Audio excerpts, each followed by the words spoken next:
बनाकर कि नहीं हम गुरुओं की इज्जत करते हैं, हम भी गुरुद्वारे मत्था टेकते हैं। कितने लोग सैकड़ों की तादाद में गाड़ियां भर के राजस्थान से, मध्य प्रदेश से, दक्षिण भारत से हरिमंदिर साहब में माथा टेकने आते थे। अब आप देखना वो बहुत कम हो जाएंगे। ये जो बेनिफिट मिल रहा है ना हमारे पंजाबी हिंदुओं को, वो ये बेनिफिट मिल रहा है कि जितना इनको सर पर बैठा के रखा था, जिसके कारण ही पंजाबी हिंदुओं को प्रॉब्लम आती थी, वो अब कम हो जाएगा, वो अपने निम्न स्तर पर चले जाएगा। ये भी एक्सपोज हो रहे हैं। और जितना ये जट तालिबानी जो है ना, तालिबानी जट, ये जितना एक्सपोज होंगे, जितनी ये गंदी हरकतें करेंगे। मेरे भाई यहाँ पर कुछ नकारात्मक विचार रख रहे थे, गौरव जी शायद थे वो। तो गौरव जी, आप एक चीज को समझिए, जब आईएसआईएस उठा था, जब आईएसआईएस ने सैकड़ों लोगों के गले काट कर उनको जला दिया था, उनको उनको जिंदा तालाब में, पिंजरे में डालकर तालाब में फेंक दिया था, जिंदा जला दिया था, ये सब उन्होंने घटनाएं की थी। लाइव गला काटते थे वीडियो पे आके, और वीडियो पॉपुलर हो जाती थी, लोग देखते थे। तो उसका उसका नतीजा क्या हो गया? लोग एक सिंपल सी बात कहते थे अक्रॉस द ग्लोब, विशेषकर जहां पर डेमोक्रेसी थी, डेमोक्रेसी थी, वहां पर एक ही वचन कहते थे लोग कि ऑल रिलीजन्स आर सेम। सब धर्म पीस की बात करते हैं, और कोई भी कुरान के अंदर जो टेररिज्म का ओरिजिन है, उस पर कोई भी चर्चा नहीं करता था। इवन राइट विंगर मीडिया भी उस पर बात करने पे ग्लोबली कतराती थी। लेकिन जब आईएसआईएस आई, आईएसआईएस 2017 और 16 तक बहुत ज्यादा अपने चरम पर थी, और उसका नतीजा ये हुआ कि जब जब उन्होंने गाड़ियों से लोगों को रौंदना शुरू कर दिया। ये भी घटनाएं हुई थी जहां पर एक बंदा ट्रक लेकर लोगों को कुचलता गया, चला 50-60 लोग कम से कम मारे गए। तो उस घटनाओं के बाद क्या हुआ था, कुरान पर चर्चा अक्रॉस द ग्लोब आरंभ हो गई। उससे क्या हुआ, डिक्लाइन ऑफ इस्लामोफैशिज्म आरंभ हो गया, उसका श्री गणेश हो गया।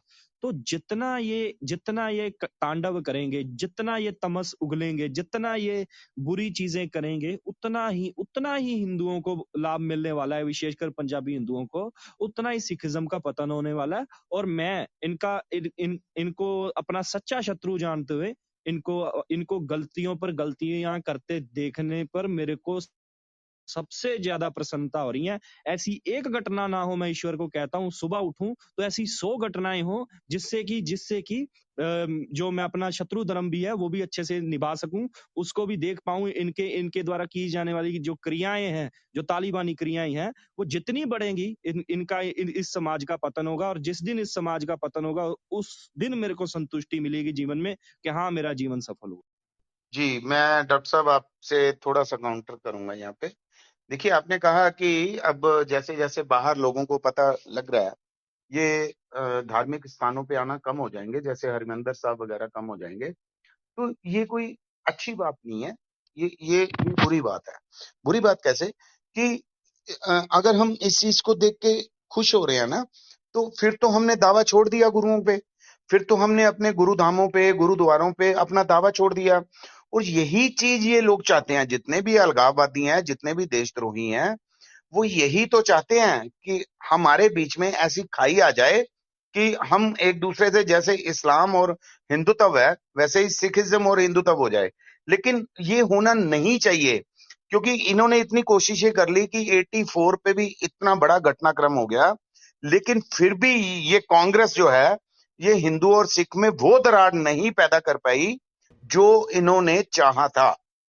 क्योंकि टाइम पड़ने के बाद फिर बहुत अच्छे सिख, बुरे सिख वो हर जगह होते हैं, बैड और गुड तो हर जगह चलेगा ना। तो अगर हम ये बात करते हैं ना कि हम गुरुधामों से टूट रहे हैं, तो हाँ, टूट रहे हैं, ये बात आपकी 100% सही है और मैं इसको सही मानता हूं। लेकिन इस पे खुश नहीं होना है, हमें इस पे दुखी होना है।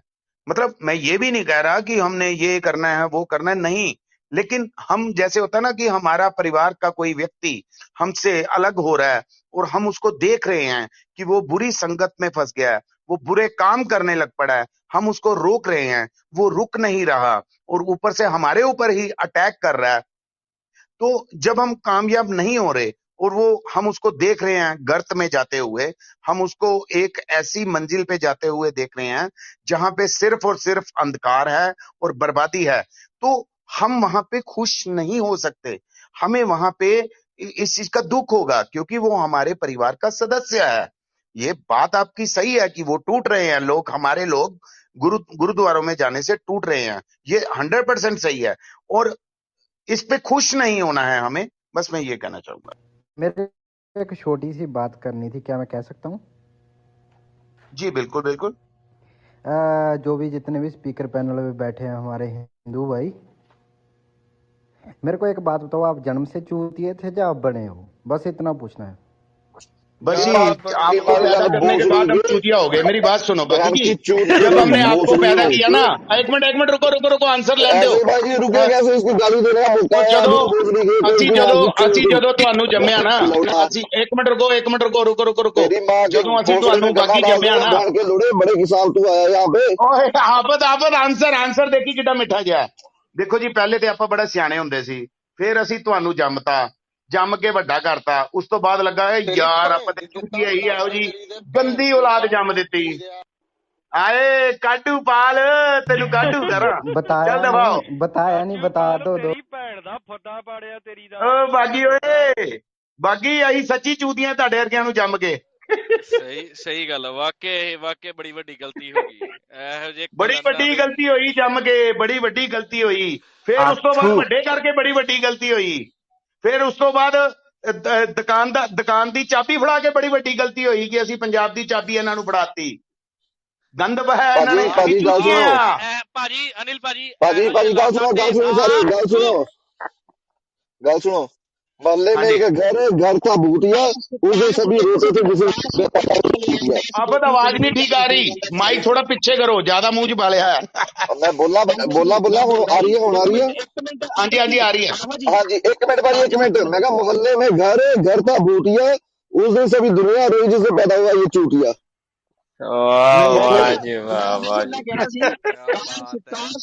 काश उदों, एक मिनट मोहित, काश उस दिन अपने तिलकधारी जंजूधारी कल्याणदास बेदी जी टाइम नाल सो जांदे। या ਕਿੱਥੇ ਗੱਲ ਲਾਈ डॉक्टर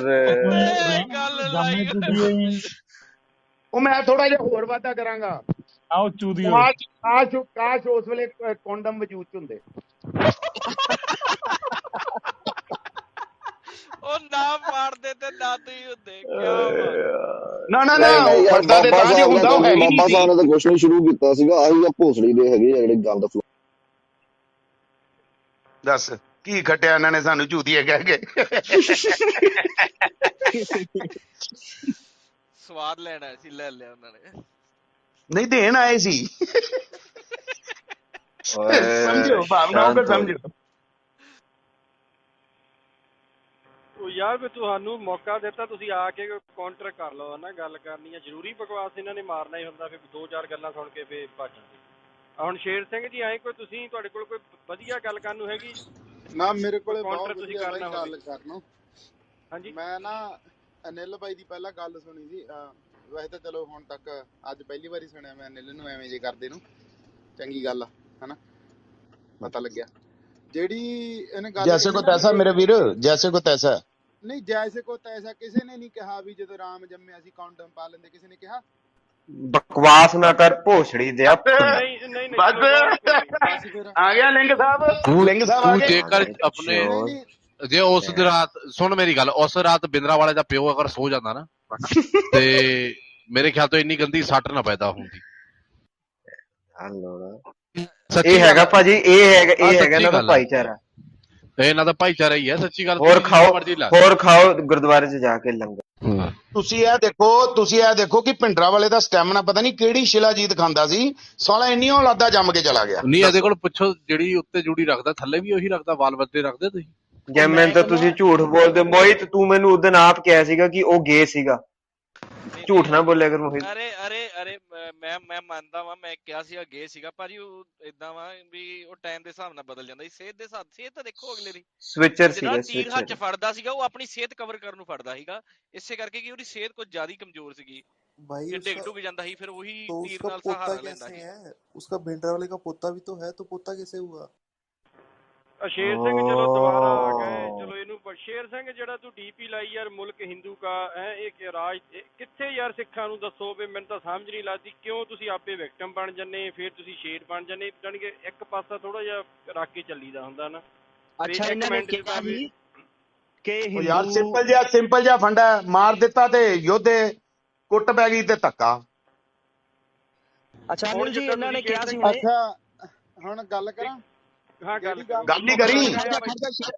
ਖੜ ਜਾ 1 ਸਕਿੰਟ ਖੜ ਜਾ ਬਸ। ਇਹਨਾਂ ਨੇ ਉਹਨੇ ਕਿਹਾ ਸੀ ਹਿੰਦੂ ਡੈਸ਼ ਜੰਮਦੇ ਆ ਜਾਂ ਬਾਅਦ ਚੋਂ ਹੁੰਦੇ ਆ, ਹਨਾ? ਤੁਸੀਂ ਮੈਨੂੰ ਇਹ ਦੱਸੋ, ਜਿਹੜਾ ਸ਼ਬਦ ਤੁਸੀਂ ਉਚਾਰਿਆ ਸੀ, ਮੈਨੂੰ ਲੱਗਦਾ ਇਹ ਉਹਨਾਂ ਦੇ ਲਈ ਹੁੰਦਾ ਜਿਨ੍ਹਾਂ ਨੇ ਦੁਨੀਆ ਨੂੰ ਕੱਖ ਨਹੀਂ ਦਿੱਤਾ ਹੁੰਦਾ। ਕੋਈ ਇੱਕ ਵਿਗਿਆਨਿਕ ਦਿੱਤਾ ਤੁਸੀਂ ਜੱਟਾਂ ਨੇ? ਮੇਰੀ ਗੱਲ ਸੁਣ, ਜੇ ਤਾਂ ਗੱਲ ਕਰਨੀ ਆ ਬਾਈ ਨਾ ਨਾ ਸ਼ੇਰ ਸਿੰਘ, ਤੁਹਾਡੀ ਜੱਟ ਤੂੰ ਕੀਤੀ ਤਾਲੀਬਾਨੀ ਚੱਜ। ਜੱਟ ਕੌਮ ਦੀ ਕੋਈ ਦੇਣ ਹੈਗੀ ਦੁਨੀਆ ਨੂੰ? ਮੇਰੀ ਗੱਲ ਸੁਣ, ਸਾਡੀ ਕੋਈ ਜੱਟ ਭਿੰਦਰਾਂਵਾਲੇ ਕੌਮ ਤੋਂ ਨੀ, ਇਲਾਵਾ। ਸਾਡੀ ਸਿੱਖ ਕੌਮ ਆ, ਠੀਕ ਆ। ਨਹੀਂ ਸਿਰਫ ਡਾਕਟਰ ਸਾਹਿਬ ਨੂੰ ਗੱਲ ਕਰਨ ਦਿਓ ਪਲੀਜ਼, ਹੋਰ ਕੋਈ ਇੰਟਰਪਟ ਨਾ ਕਰੇ। ਹਾਂ, ਤੂੰ ਜਿਹੜੀ ਮੈਨੂੰ ਗੱਲ ਪੰਜ ਕਹੀ ਨਾ ਵੀ ਵਿਗਿਆਨਿਕ ਦੱਸ ਪੰਜਾਬ ਦੇ ਦੇ ਜਿਹੜਾ ਜੱਟ ਲੋਕ ਸਿੱਖ ਹੋਏ ਹੋਣ। ਜਿਹੜੇ- ਸ਼ੇਰ ਸਿੰਘ 5 ਹੁਣ ਵਿਗਿਆਨਿਕ ਦੱਸ ਦੇ ਗੱਲ ਜਿਹੜੇ ਕਰ ਜੱਟ ਲੈਣੇ ਸਿੱਖ ਹੋਏ ਆ, ਹੋਣ। ਕਿ ਐਂ ਬੋਲੀ ਜਾਏਗਾ। ਚੱਲ ਦੱਸ ਫਿਰ 5 ਜੱਟ ਸਿੱਖਾਂ ਦਾ ਨਾਂ ਜਿਹੜੇ ਵਿਗਿਆਨਿਕ ਬਣੇ ਹੋਣ। ਉਹ ਮੈਂ ਨਹੀਂ ਗਣਿਆਉਣੇ ਯਾਰ, ਤੁਸੀਂ ਰੱਖੋ ਸਾਂਭ ਕੇ ਵਿਗਿਆਨਿਕ, ਗੂਗਲ ਕਰ ਅਸੀਂ ਲੈ। ਖੇਤੀ ਵਾਲੀ ਚੰਗੇ ਆ, ਲੋੜੇ ਵਾਲੇ ਚੰਗੇ ਆ, ਤੁਸੀਂ। ਕੋਈ ਨਾ। ਚੱਲ ਕੋਈ ਗੁਰੂ ਸਾਹਿਬਾਨ ਦੱਸ ਕਿ 10 ਗੁਰੂਆਂ ਚੋਂ ਜੱਟ ਕਿਹੜਾ ਸੀ? ਉਹ ਭਰਾਵਾ ਤੁਸੀਂ ਜੱਟਾਂ ਤੋਂ ਕੀ ਲੈਣਾ, ਤੁਸੀਂ ਸਾਰਿਆਂ ਨੂੰ ਬਾਹਮਣਾਂ ਨੂੰ ਬਿਠਾਇਆ ਸਿਰ ਤੇ। ਤੂੰ ਮੂੰਹ ਚ ਲੈਣਾ ਆ ਦੱਸ। ਜੱਟਾਂ ਦਾ ਕਹਿੰਦਾ ਜੱਟਾਂ ਦਾ ਕੀ ਲੈਣਾ, ਜੱਟਾਂ ਨੂੰ ਕੀ ਲੈਣਾ ਫਿਰ? ਇਹਦਾ ਮਤਲਬ ਜੱਟ ਜੰਮਦੇ ਆ ਜਿਹੜਾ ਇੱਕ ਵੀ ਵਿਗਿਆਨਿਕ ਨਹੀਂ ਜੰਮ ਸਕੇ ਅੱਜ ਤੱਕ ਹਜ਼ਾਰਾਂ ਸਾਲਾਂ ਚ, ਤੇ ਜੱਟ ਉਹੀ ਜੰਮੇ ਫਿਰ। ਹਾਈ ਮੈਂ ਚੱਲ ਜਾਣਾ ਫਿਰ ਗਰੁੱਪ ਚੋਂ। ਨਹੀਂ ਜੱਟ ਸਾਰੇ ਕਿਸਾਨ ਹੀ ਜੰਮਦੇ ਆ, ਕੋਈ ਵਕੀਲ ਜੰਮ ਲਓ। ਸਾਲੇ 8ਵੀਂ ਦਾ ਤੁਸੀਂ ਨਵੰਬਰ ਮਾਰ ਕੇ ਪਾਸ